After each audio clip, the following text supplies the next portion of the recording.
นี่น้องสาวเพิ่นกำลังเอาน้ำไม้หน้าบ้านเพื่อนน้องบ่อยู่นี่โอ้ดูมันนะเอาน้ำไม้ถากทางเสียหญ้าหน้าบ้านน้องสาวเพิ่น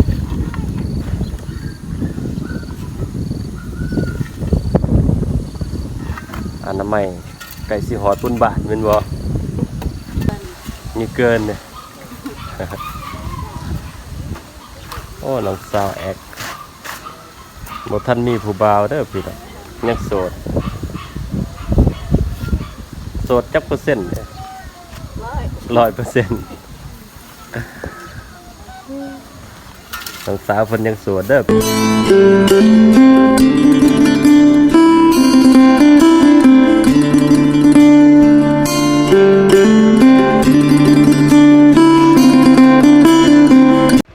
กราบทักทายสวัสดีพ่อแม่พี่น้อง FC ของจนาเมิดสุขุสุคนเนาะจนาสิพาพี่พาน้องมาชมบรรยากาศวิถีชีวิตเรือนซ่านบ้านซองของหมู่บ้านอยู่เขตผู้ด้อยเนาะมื้อนี้ถึงว่าจนาก็สิเดินทางไปหมู่บ้านผู้ด้อยเนาะก็คือบ้านดักปอกไม้ดักปอกเก่าเนาะซึ่งว่าบรรยากาศภายในหมู่บ้านสิเป็นแบบใดนั่นก็จนาสิพาพี่พาน้องเขาชมแบบยาวๆเลยเนาะพี่น้องเนาะผู้ด้อยนี่ก็พอกลางป่ากำลังหอดกลางป่าเป็นอะไร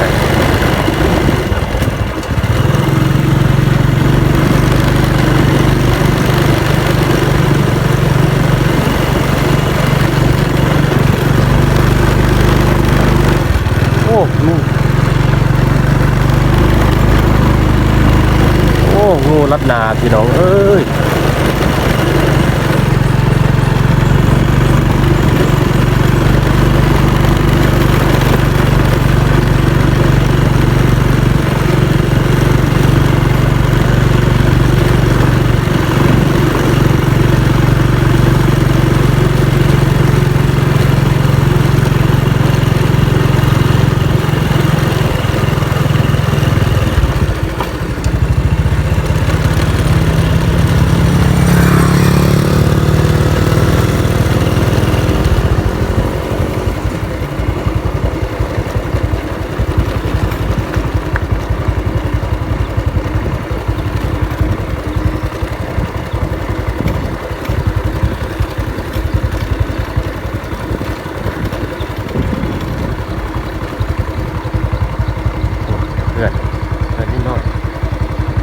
เป็นปราส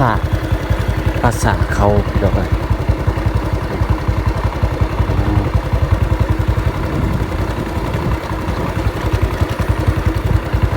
นี่พี่น้องซึ่งว่าตอนนี้เองจะน่าจะพอทางเขาหมู่บ้านเลยพี่น้องเอ้ยเป็นบรรยากาศหมู่บ้านอยู่เขตผู้ด้อยเมืองซานไสแข็งอัตตปือพี่น้อยเป็นเฮือนซ่านบ้านซองของพี่น้องเพิ่นเป็นหมู่บ้านชนเผ่าอาหรักเนาะเมืองซานไสแข็งอัตตปือมันจะเป็นเหล่าเขาของพี่น้องเพิ่นเด้อพี่น้อง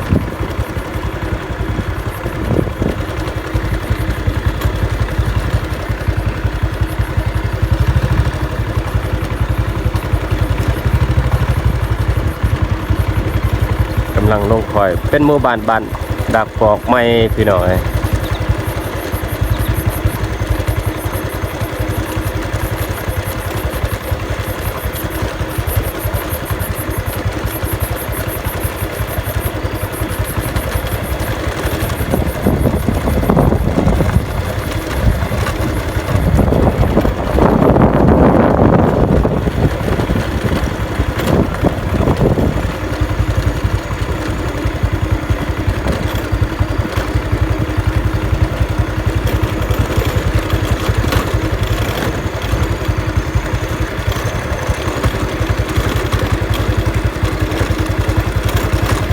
กำลังก็สร้างใหม่พี่น้อง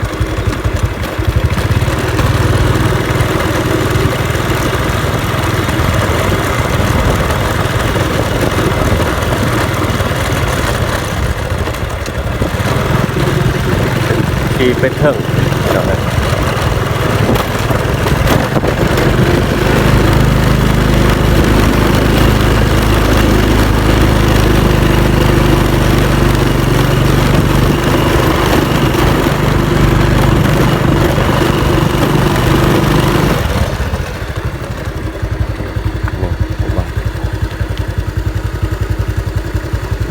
กำลังอุ่มลานสบายดีเต้มาดังยะดาวเปิงดังรอบโมเมเจเหมาะ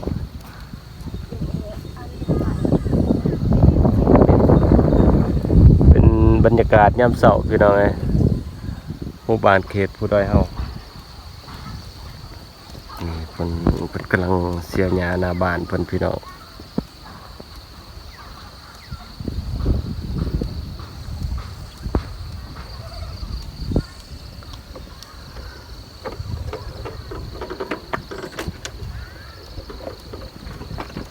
ไปต่อ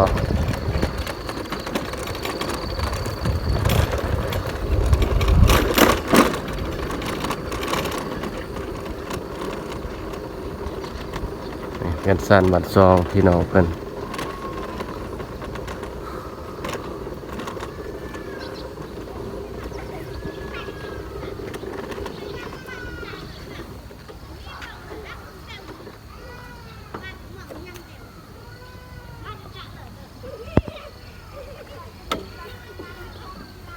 อยู่เทิงกระแมนพี่น้องนี่แหละภูมิสันฐานเงินสั้นบัตรซองพี่น้องเพิ่นอยู่เขตผู้ด้อยก็สิประมาณนี้แหละพี่น้อง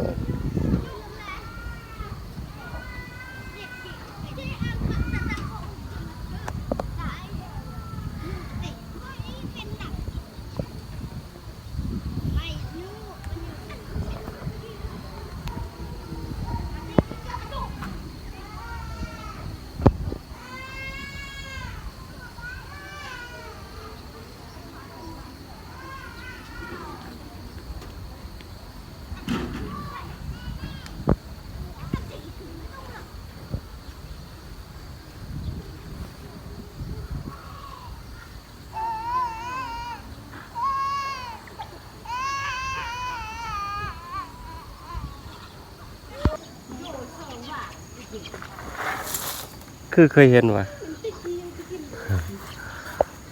บรรยากาศอยู่หมู่บ้านเฮาพี่น้อย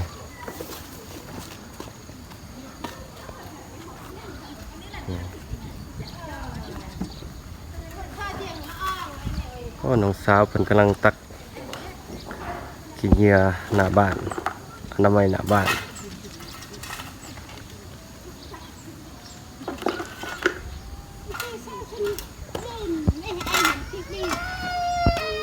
สาวผู้ดอย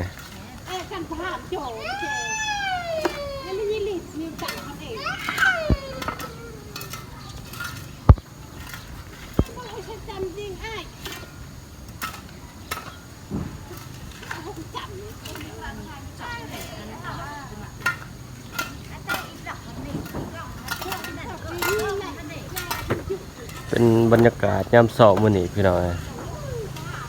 ถือว่าหมู่บ้านดังกล่าวนี่เงียบสงบดีโอ้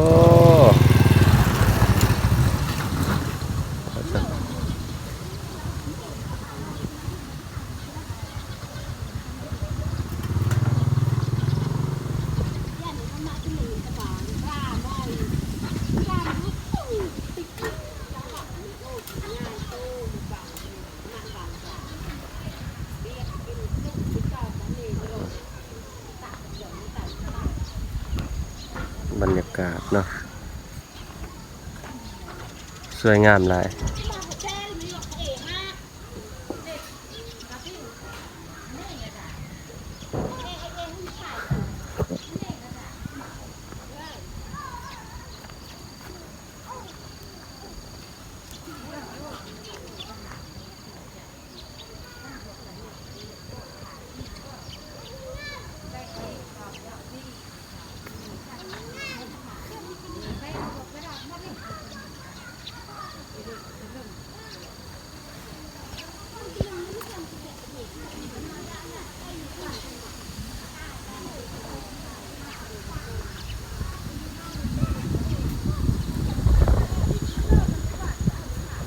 นี่น้องสาวเพิ่นสบายดีสบายดีน้องซื้อหยังฮะแอง ำลังอนามัยหน้าบ้านพี่น้องสาวแองสาวบ้านดักปอกเก่าเกินดักปอกเก่าอ๋อนี่พี่น้อง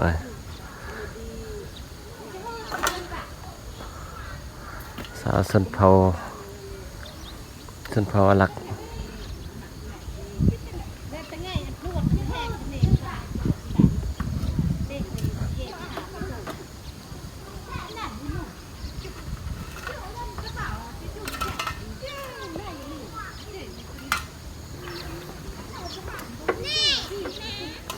กำลังอนามัยเสียหญ้าหน้าบ้านเพิ่นพี่น้องนี่เพื่อนแล้ว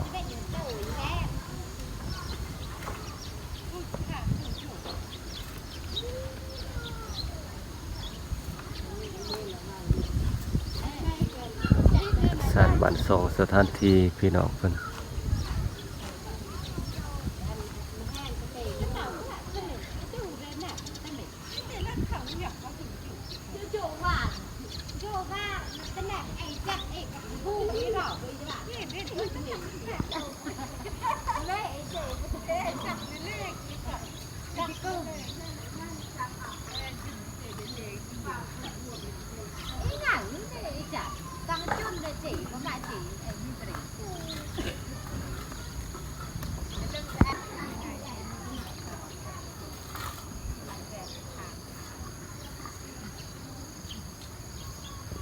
บรรยากาศมื้อนี้ถือว่าอากาศดีหลายพี่น้องอยู่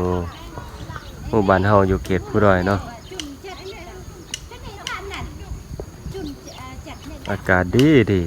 อากาศนี้เขาฤดูหนาวเลยพี่น้องเย็น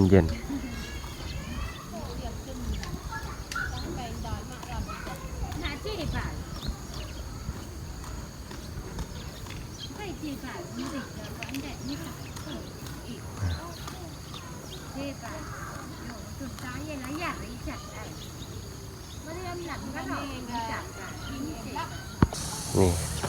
น้องสาวเพิ่นกำลังอนามัยหน้าบ้านเพื่อนน้องบ่อยู่นี่โอ้ดูมันนะอนามัยถากทางเสียหญ้าหน้าบ้านน้องสาวเพิ่น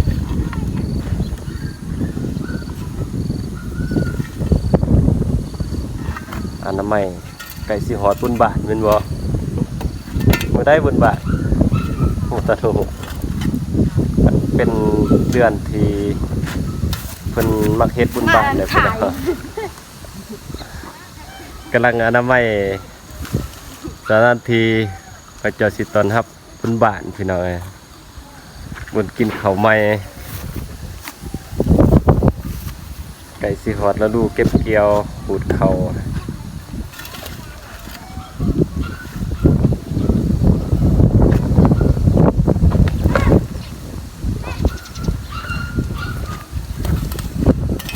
น้องสาววิ่งเลยหนูน้องชื่อแองโอ้มีผู้บ่าวหรือเปล่าโมทันมีเกินมีเกินเนี่ย โอ้น้องสาวโมทันมีผู้บ่าวเด้อพี่น้องยังโสดจักเปอร์เซ็นต์เนี่ย100%น้องสาวเพิ่นยังโสดเด้อพี่น้อง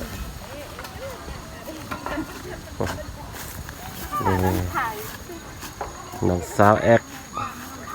บ้านดักปอกเก่าเนาะ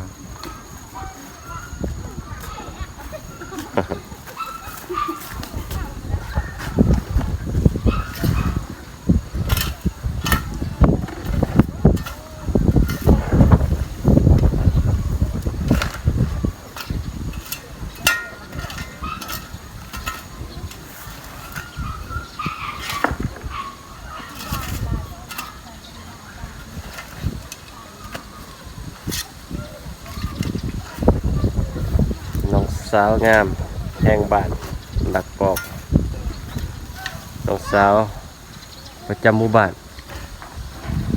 นี่ซึ่งว่าแต่ละบ้านเขาเจะเตรียมอนามัยหน้าบ้านภายลาวเพื่อต้อนรับบุญประจำปีของหมู่บ้านเนาะก็คือบุญกินข้าวใหม่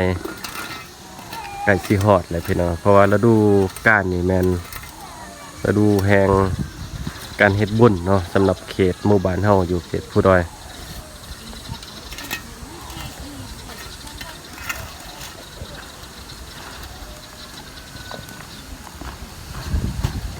เพราะว่าหมู่บ้านเขตเทิงนี่ปีหนึ่งเขาเจ้าเฮ็ดบุญเทื่อหนึงพี่น้องเอ้ยก็คือบุญประจำปีของเพิ่นก็แม่นบุญกินข้าวใหม่